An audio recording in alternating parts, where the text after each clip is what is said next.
Hi, y'all. Welcome to my show, y'all. I hope y'all can hear me okay. So, I have to be really quick with this video today. So, I said I was going to review Taylor Swift's new album, y'all. And it has mixed reviews. A lot of people don't like it. And I'm going to be 100% honest with y'all. I personally have not listened to Taylor Swift really intensely since I was in probably like middle school or high school, y'all. Like, I'm gonna be 100%. I kind of said this in my other live before. When it came to Taylor Swift, I'm not really like a huge Taylor Swift fan nowadays. Like I said, when I was a child, when I was like in middle school and like even some of high school, I used to like Taylor Swift a lot. I used to listen to her album. I think I told y'all the last Taylor Swift album I really like listened to was 1989. And 1989 was released when I was in high school. I think I was like a junior or a senior in high school. That was the last time I listened to Taylor Swift. Ever since then, like college, never really listened to her. Me being in my 20s, I don't really listen to her. So I'm doing this album review because this is a music channel. And also, I wanted to go into the controversy around this album. There's like some controversy going on with black women and Taylor because in some of her songs, if it was, I think it was The Eldest Daughter, it was Opalite, Wish List, it was the way she was talking about Travis Kelsey's exes. And we all know that Taylor Swift is obsessed with her exes and obsessed with the girls that her boyfriends date. Taylor Swift has always been like this, y'all. That's how she got her name, really. That's how she became popular. She became popular by singing about her exes and talking about them in her songs, right? So we have to understand this girl is used to doing this. She's used to getting away with talking about people in her music and it actually making her more successful. So we have to understand that that's what she has always been known for. A lot of the girls are saying she's a mediocre white girl. Just the reason she's so famous because she's mediocre. And I'm gonna be 100% honest. This album, it was ad to me. Like it was just ad to me. And it when we take out all that, black women versus Taylor controversy right now, it's just mad to me. Um, my music taste has changed over time. Like I said, when you're young, that type of poppy, that type of singing, kind of like how Taylor is like a Sabrina Carpenter type of vibe. Like it's like a young girls like that, right? Like that's the young girl poppy music, right? Now that I'm older, my taste in music is a lot more mature, right? And I want to hear lyrics that are a little bit more mature. I feel like at times Taylor's lyrics can be a little bit, I don't want to say childish to me, but they can just be a little bit young for me, being age 28, right? We have to understand Taylor is 35 years old, right? And I understand like this whole, oh, I'm so awkward, blah, blah, blah. Because even now, my 28-year-old years, right, being in my late 20s, I still kind of have like that kind of awkward girl energy sometimes, the awkward black girl, whatever. But at the same time, like, it's like a lot of the girls were saying it's not cute, right? And we had a lot of white women coming out saying how they didn't like the album. A lot of people do not like the album, right? To me, it was just kind of boring. And then the title is The Life of a Showgirl.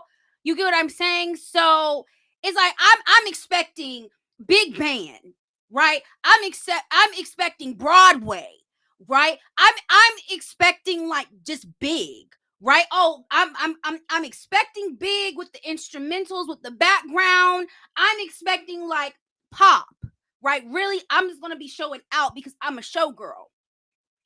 The album to me was just it was just kind of, it didn't go with the title. Like when I first saw the album cover, I was like, this might be interesting. This might be different, right? But it absolutely was not.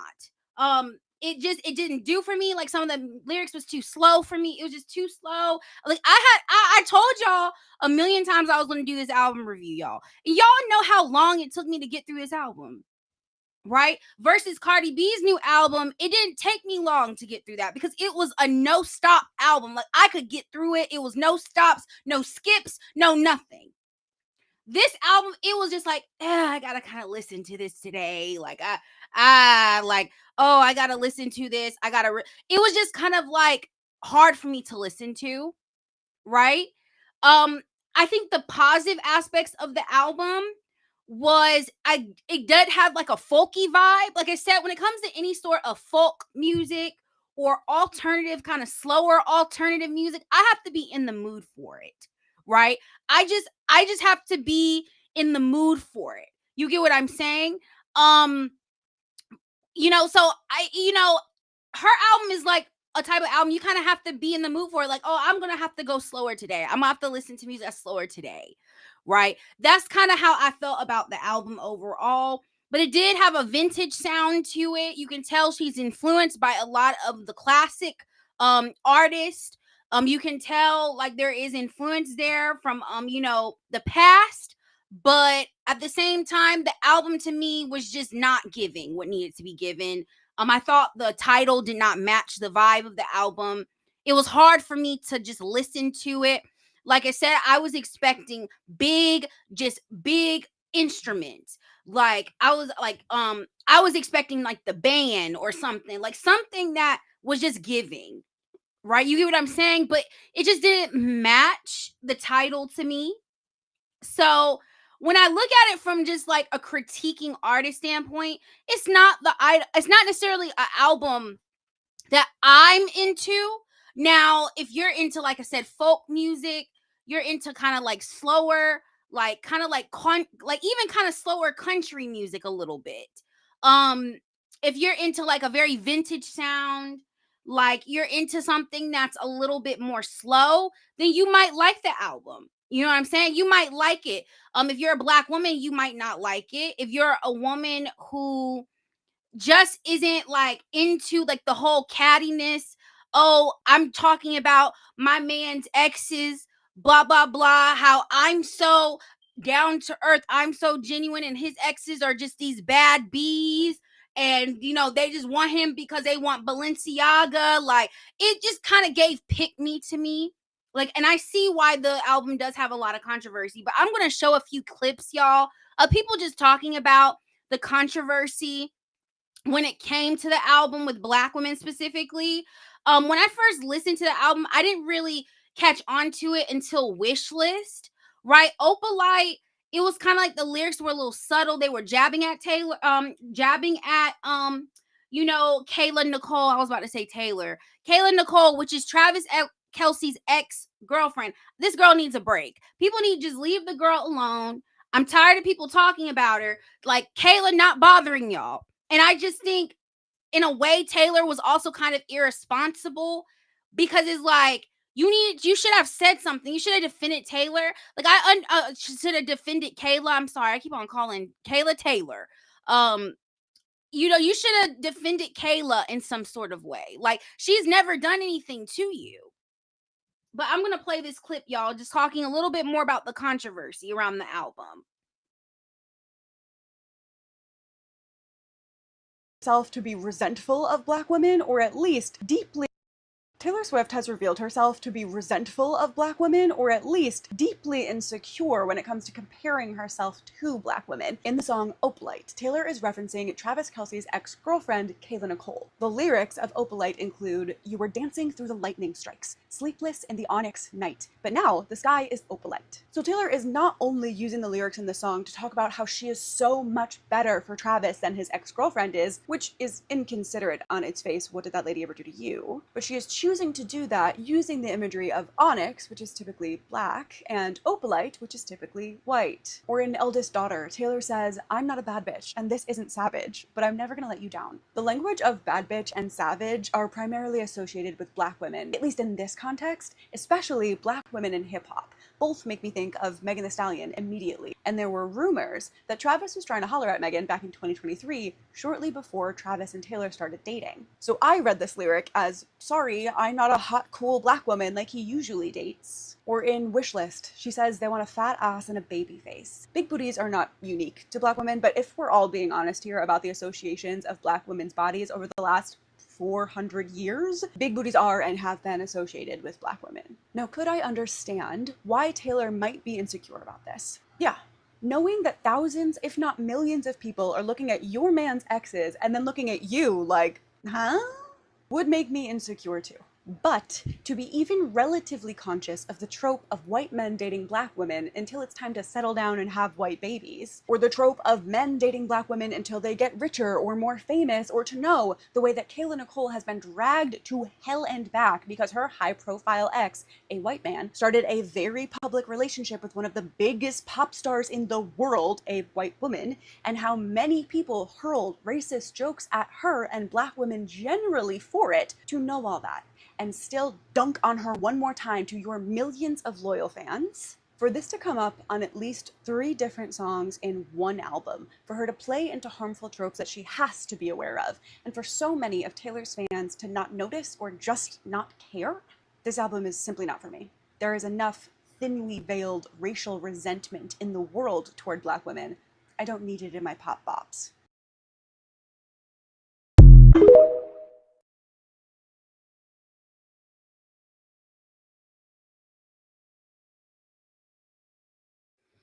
Okay, y'all. So she was kind of breaking it down a little bit about the album, and I agree with her.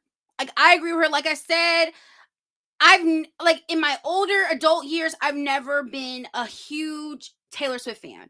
Like I said, just my young years, right? Because of the type of music she makes is just very, it's kind of immature to me. And I feel like this is constructive criticism specifically for Taylor. Like, I feel like you need to evolve, right?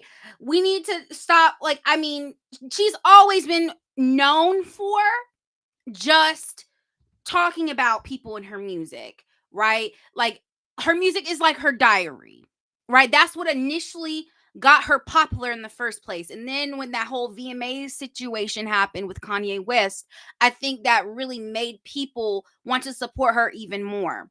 And there's so many different videos on YouTube of women talking about Taylor. If y'all want to see more of the videos of the girls canceling Taylor, just look up Taylor Swift Black Women on TikTok, album controversy. You will see this people talking about it. There's so many people talking about it. I just right this morning, I just don't have the time to go through every video. If y'all want me to do a part 2 of this review and a part 2 of talking about specifically the microaggressions and the things that Taylor was talking about in her music, we can do a part 2.